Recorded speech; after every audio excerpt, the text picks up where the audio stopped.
Seja bem-vindo ao EB Drops, do podcast de ensino cristão da Igreja Batista de Vila Euro.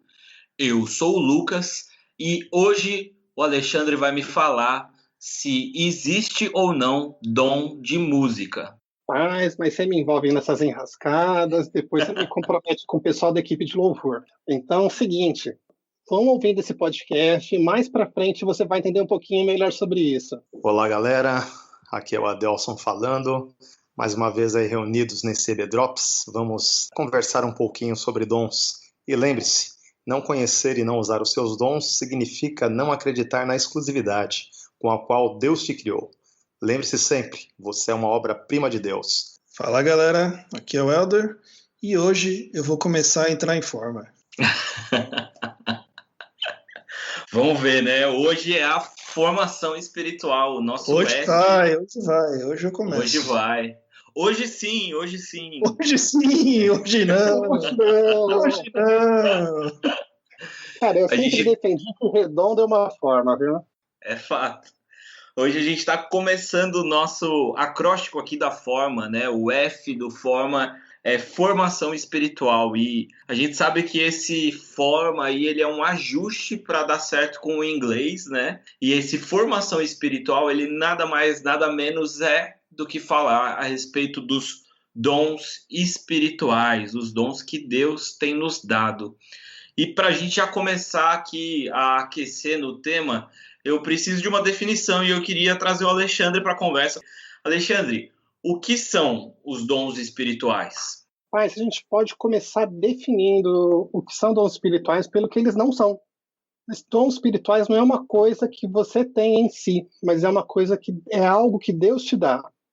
Eu tenho uma definição bem legal que está no livro, que é a definição de Leslie B. Flynn, que coloca os talentos são sobre técnicas e métodos. Dons têm a ver com habilidades espirituais. Os talentos dependem do poder natural, enquanto os dons são doações espirituais. O dom, quando a gente fala em dom, é uma habilidade especial que Deus te dá quando, na conversão, o Espírito Santo vai lá e te capacita e tem um propósito específico, esses dons. O foco desses dons é você compartilhar o amor de Deus, é você fortalecer o corpo de Cristo, é você fazer algo com aquilo em prol do corpo de Cristo. Então, voltando àquela primeira pergunta que o Lucas fez para me pôr na fogueira, quando a gente fala nessa ideia de dons e talentos, né, eu posso falar que eu toco teclado. Isso que eu tenho é uma habilidade que eu desenvolvi, até pode falar que é um talento que eu desenvolvi. É talento. É talento. Vocês o líder do louvor está falando, Alexandre tem talento tocando teclado. Beleza. Então é o seguinte, é um talento que eu desenvolvi, e isso daqui vem de tempo de estudo, de dedicação, mas isso não é uma capacitação extraordinária que Deus me dá. É importante a gente lembrar que quando a gente fala de dons espirituais, a gente não está falando em dons sobrenaturais. São dons espirituais, dados pelo Espírito Santo a você, após a sua conversão. Então, quando a gente está pensando nesse assunto, a gente não está falando necessariamente no dom de profecia, no dom de falar em línguas, no dom de interpretação. Esses dons também são dons espirituais. Mas a gente tem uma lista que ela fala sobre outros dons. O dom do pastorado que a gente tem, o dom do ânimo, o dom do apostolado, o dom de hospitalidade, o dom de conhecimento, o dom de ensino. São exemplos que nós temos sobre dons que eles têm uma natureza ordinária, mas foram nos capacitados extraordinariamente por Deus. Os dons espirituais, eles estão sistematizados, né, na Bíblia. A gente tem cinco textos principais que dão listas para a gente de quais são esses dons espirituais. 4 desses textos são de Paulo e uma é de Pedro, né? A gente tem 2 listas em 1 Coríntios, uma em Romanos, aquela clássica dos 5 dons ministeriais de Efésios e uma lá em 1 Pedro, né? Eu acho que é importante a gente deixar claro isso para quem está estudando aqui com a gente na nossa escola bíblica, porque os dons eles já estão definidos por Deus e ele deixou escrito, registrado para a gente quais são esses dons espirituais. Uma coisa interessante, Lucas, é sempre lembrar que os dons são dados justamente para que nós possamos servir as outras pessoas. Né? Nós vemos aí todos esses dons que o Alexandre mencionou, todos eles focam o quê? A edificação daquelas pessoas que estão à minha volta. É uma maneira que Deus nos dá para abençoar as pessoas que estão à nossa volta, demonstrando o seu amor de uma forma prática. A melhor maneira de você fortalecer os seus dons é fazendo o quê? Colocando eles em práticas. Ou seja, é através do serviço que a gente vai dia a dia evidenciando de uma forma prática os dons que o Senhor nos dá. E conforme eu vou exercitando esse dom, tanto eu vou desenvolvendo ele de uma forma melhor, como eu também vou, digamos assim, tomando mais conhecimento do próprio dom que Deus me deu. Vou colocar isso como um exemplo prático. Geralmente eu sou uma pessoa que não sou de falar tanto, eu gosto muito de ouvir. E muitas pessoas falam que isso seria um dom para o aconselhamento, né? Já que eu gosto de ouvir. Então o pessoal fala, pô, Adelso, você tem uma tendência a ser um bom conselheiro, porque você é um bom ouvinte. Você busca dar conselhos em cima da palavra de Deus. Conforme eu vou desenvolvendo meu dom, Deus vai trabalhando no meu caráter também. E tudo isso colabora para quê? Para que o dom que Deus me deu, ele seja fortalecido e eu abençoe de uma forma melhor e mais prática as pessoas que estão à minha volta. Queria lembrar para vocês, tem um texto bíblico que é o de 1 Pedro 4,10, que fala, cada um exerça o dom que recebeu para servir os outros, administrando fielmente a graça de Deus em suas múltiplas formas. A ideia, quando Pedro fala sobre isso, é exatamente reforçar a diferenciação que o Lucas estava fazendo, a Deus estava fazendo, do dom ser sempre voltado para o próximo. Aquilo que a Viviane estava comentando conosco no podcast anterior, né, fazendo um link com o podcast anterior, dessa conexão horizontal.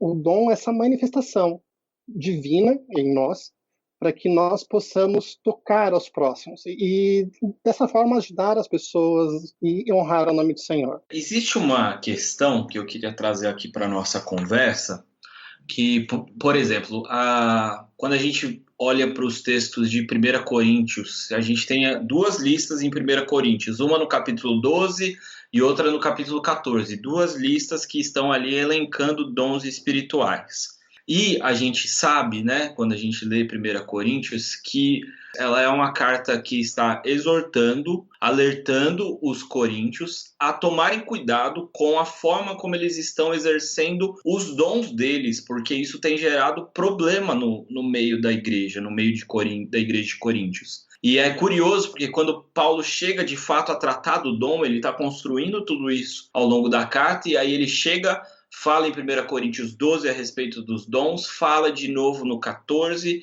e no meio a gente tem aquele hino maravilhoso a respeito do amor, né? Que inclusive o Renato Russo e Camões usurparam, né? E transformaram em suas obras, né? Ainda que eu falasse a língua dos homens, ainda que eu tivesse todos esses dons, sem amor não valeria de nada, eu nada seria.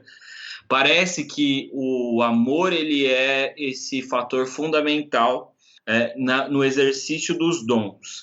E para que a gente fuja, Alexandre, desse perigo ou dos perigos de que os dons se tornem problema no meio da igreja e no exercício dos nossos dons haja problema, como que a gente lida com essas questões? Como que a gente deve cuidar dos nossos dons para que eles não se tornem perigosos para a própria igreja? Cara, eu queria lembrar primeiro com vocês, daquele seriado Carga Pesada. Isso vai entregar a idade. Se você estiver lembrando, quando você estiver ouvindo, sim, você, como eu, é velho. É cilada, Bino. Exatamente, é cilada, Bino. Irmão, é preciso coragem. Irmão. E o que Denuncia a idade. Denuncia a idade. Se você riu, entregou.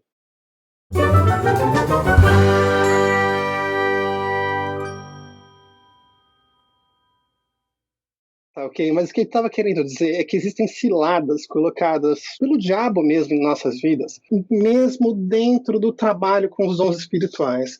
E o autor ele elenca de uma forma bem sábia 4 ciladas que são muito costumeiras de nós sermos tentados por elas. Uma cilada que acontece é a comparação. Nós temos dons espirituais que possuem uma maior visibilidade dentro da igreja, dentro da nossa comunidade, e outros dons que têm menor visibilidade.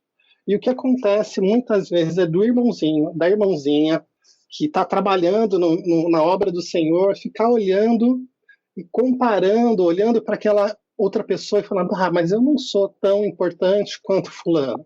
A gente não tem como deixar de lembrar que, assim, se não tiver alguém na recepção, a pessoa não fica. Se não tiver uma boa pregação, se não tiver vários focos de trabalho dentro da igreja, as pessoas não ficarão na igreja, as pessoas não serão abençoadas. A comparação, ela é uma via de mão dupla, né? A gente tem que tomar cuidado dos dois lados, para a gente não olhar para o outro com um olhar inferior, mas também para a gente não olhar com um olhar superior, né? E falar, eu sou muito bom nisso que eu faço e se eu não fizer isso aqui, a igreja está perdida e a igreja vai acabar. Ou se não for do meu jeito, da forma como eu ministro esse talento, esse dom, na verdade. Se eu não for da forma como eu ministro o meu dom, não vai dar certo, não vai ser tão bom. Essa comparação também é bastante prejudicial e perigosa, né? Dentro do âmbito da IBD, isso vai se confundir um pouquinho, essa comparação inversa que você comentou, com a ideia de projeção. Que é a ideia que as pessoas têm que ser como eu sou. E quando você fala o seguinte, olha, quando eu dou aula de EBD, a minha aula ela tem um jeito de ser, tem uma forma de se desenvolver, tá bom? E aí eu fico pensando, não, mas a aula do Lucas não é tão boa quanto a minha, o Lucas está errando aqui. Uma coisa é quando a gente está colaborando com o irmão e desenvolvendo o dom dele, ajudando ele nesse processo de desenvoltura do dom. A outra coisa é quando a gente projeta como padrão de qualidade a forma como eu desenvolvo meu dom e como eu exerço no dia a dia, no trabalho ao Senhor. Isso é uma cilada das mais costumeiras que a gente encontra na nossa igreja. Tem uma outra cilada que é complicada, que é a negação. E olha, irmãozinho, estou falando com você, que vai para a igreja para receber bênção, vai para a igreja para ser abençoado, mas não está muito afim de contribuir com o seu dom. Deus deu um dom para você, deu um dom para mim, deu um dom para todas as pessoas, que aí eles chamam de Senhor e Salvador. Então, a gente não tem como negar o exercício desse dom, a gente não tem como fugir do exercício desse dom. Nós somos chamados a exercê-los na sua plenitude. Que interessante que quando Deus te dá um dom, né, para que você exerça um papel dentro do corpo, e seja por não saber ainda qual é o seu dom, ou seja por estar negligenciando, aquilo que Deus planejou que você fizesse não será feito, e ainda que alguém faça, não vai ser feito da forma com que Deus planejou. Então aquilo fica sem ser feito dentro do corpo. Aquela função para a qual Deus te fez, te colocou ali num determinado lugar para ser feito, aquilo ou não vai ser feito ou vai ser feito de uma forma capenga, né, para a gente usar o francês aqui. Pode ser que você fale o seguinte, o meu dom não tem contato direto com pessoas, mas o meu dom pode abençoar alguém de outras formas diferentes. Então é importante que todos exerçam os dons. Que uma das coisas que acontece é você ver gente sobrecarregada na igreja, exercendo múltiplas atividades e até exercendo dons e ministérios para os quais não foram originariamente chamados, porque as pessoas que são capacitadas para isso não exercem. Muitas pessoas às vezes querem exercer um dom para o qual ela, na verdade, não foi chamada, ela não tem aquele dom. Isso, na verdade, seria aquela questão da armadilha, seria um engano, né? Eu achar que eu tenho um dom que, na verdade, eu não tenho. E isso é muito complicado, né? Porque muitas vezes a gente vê pessoas querendo principalmente ter aqueles dons que, digamos assim, se destacam um pouco mais, né? Quer, de repente, ser uma pessoa da área de ensino e a pessoa não é chamada para aquilo. E nisso nós vemos que, assim, traz um grande prejuízo, uma grande consequência, né, negativa para o corpo de Cristo, para as pessoas que estão ali. A gente vê muitas vezes, né, pessoas querendo assumir lideranças E você vê que essa pessoa, muitas vezes, ela está querendo exercer uma liderança, levar as pessoas para um caminho, mas não tem ninguém querendo seguir ela. Então, nisso, nós já vemos que ela não foi chamada para aquele ministério.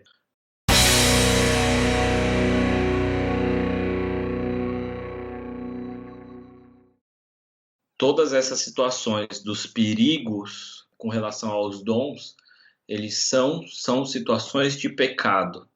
E quando eu projeto em mim um dom que eu não tenho, eu quero forçar uma situação para um dom que eu não tenho, ou eu negligencio e não exerço o dom que Deus me deu para que eu exercesse naquele lugar, naquele tempo, naquele espaço, o que de verdade o meu coração está dizendo é: Deus não deve ter opinião, quem manda sou eu, é a minha vontade que sobressai, e não importa aquilo que Deus está pensando. Deus errou, ele deu o dom errado, não é esse o dom que eu quero é outro. Ou então eu não quero exercer o meu dom, Deus não deveria ter me dado. Então a gente tem que ter muito cuidado, né, diante dessa situação. E também existe a contrapartida dessa situação, né? Aqueles que querem fortalecer os seus dons, que querem desenvolver e cada vez mais oferecer o melhor a Deus. E aí eu queria perguntar para o Adelson. Adelson, a gente tem aparato bíblico para saber como que a gente deve fortalecer os nossos dons, como que a gente faz para fortalecer os nossos dons? Com certeza, Lucas, temos aparato sim. A palavra ela vai sempre nos direcionar qual a maneira que nós devemos nos portar para que esses dons a cada dia venha ficar, digamos assim, fortalecidos na nossa vida, né? E para que nós tenhamos mais convicção do nosso próprio chamado. Então, a questão de eu conhecer a palavra, de eu servir ali no meio do corpo, porque a experiência no serviço também vai te trazer maturidade, né? A questão da tua comunhão com o Senhor também é importantíssimo para o cristão, dia a dia, ouvir a voz do seu Senhor. Precisamos nos lembrar que Deus é soberano e Ele está sempre no controle de tudo. Então é necessário que eu, como servo, esteja sempre com os ouvidos atentos para justamente não cair nessa questão do engano que nós estávamos falando. Se eu tiver em contato constante com a palavra, se eu tiver sempre com os meus ouvidos atentos à voz do Senhor, e se eu tiver sempre também aberto para aquilo que o Espírito Santo tem a fazer na minha vida, o meu dom vai sendo fortalecido, a minha vida, e consequentemente eu vou abençoando aqueles que estão à minha volta. Ou seja, tudo isso envolvendo muito amor. Eu creio que o amor é o combustível de tudo isso, a começar do amor de Deus para conosco, que é o amor que, além de nos salvar, nos dá esse presente, e é de termos dons para servir ao próprio Senhor. E depois, o nosso amor por Ele também, que o amor é o que nos impulsiona, né? É muito fácil de nós lembrarmos, vamos dar como exemplo, quando nós começamos a namorar com as nossas esposas. Nossa, a gente fazia de tudo para estar ao lado delas. E assim, dia a dia, tem que ser a nossa vida também diante de Deus. Devemos sempre querer estar na presença do Senhor, estar ouvindo a sua voz, devemos nos empenhar nisso, né? Não medir esforços dia a dia para fazer a vontade do Pai. E nisso nós vamos vendo que Deus vai nos fortalecendo e acrescentando seus dons para que nós possamos servi-lo e para que nós possamos demonstrar o seu amor àqueles que estão à nossa volta. Eu gosto bastante daquele texto de Timóteo, né? 1 Timóteo 4, em que o apóstolo Paulo vira para Timóteo e fala: não despreze o dom que há em ti, fortaleça o dom. Depois, na segunda epístola a Timóteo, também Paulo vai falar para Timóteo manter viva a chama do dom. Então a gente tem realmente essa possibilidade, e depois que a gente já entendeu, né, o que é o dom que Deus nos deu, de manter esse dom vivo e trabalhando e servindo ao reino. Eu queria dizer que é um prazer enorme para mim servir ao lado de vocês e servir a igreja através desse podcast. E o meu convite para vocês que estão ouvindo e para também aqui para os meus irmãos que estão comigo nessa discussão aqui, nessa conversa, é para que a gente não permita que esse tempo difícil que a gente tem vivido deixe a distância das pessoas, a distância da igreja, que os nossos dons sejam apagados, sejam esfriados, que quando a gente voltar a se reunir como igreja, esse mundo vai estar precisando tanto do nosso exercício, do exercício dos nossos dons, que nós estejamos aptos, prontos, preparados para servir o mundo e para servir a nossa igreja com o melhor daquilo que Deus tem nos dado, que são os nossos dons, os nossos talentos. Queria agradecer cada um de vocês e dizer que é muito bom servir ao lado de vocês. Muito bom trabalhar com vocês, queridos. Queria lembrar também, seja melhor. Se o seu dom está aí, se você já sabe qual é o seu dom, vamos batalhar para desenvolvê-lo. Não só para nós mesmos, mas para o reino do Senhor. Amém. Eu quero também deixar aqui bem expresso que o sentimento é recíproco, né? É uma honra para mim estar servindo com vocês e quero desafiar todos aqueles que nos ouvirem a buscar conhecer o seu dom e a usar esse dom para levar o amor de Deus àqueles que estão à sua volta. Que Deus abençoe vocês. E eu queria lembrar do Rick Warren, né, lá no Uma Vida com Propósito. Tem uma parte onde ele fala que quando você entende o dom de Deus para você, né, o seu papel no corpo de Cristo, você leva uma vida muito mais equilibrada, porque você vai fazer aquilo que Deus planejou que você fizesse. E se todo mundo fizer assim, o corpo inteiro fica equilibrado, né? Não existe sobrecarga, não vai ter aquela perna, né, que está carregando mais peso que a outra, ou o braço que carrega mais peso que o outro. Então todo mundo vive uma vida mais equilibrada, uma vida mais direcionada por Deus. Valeu, galera. Valeu, galera. Até o próximo EB Drops. Que você tenha uma boa semana aí na presença de Deus. Semana que vem a gente vai falar a respeito das opções do coração. Vale a pena você comprar o livro Formado com um Propósito e ler a respeito dele. Lá você vai ter um teste, inclusive. Se você quer descobrir o seu dom, o livro tem esse teste e eu indico para você, viu? Foi muito bom estar aqui com vocês e até mais. Tchau, tchau, gente.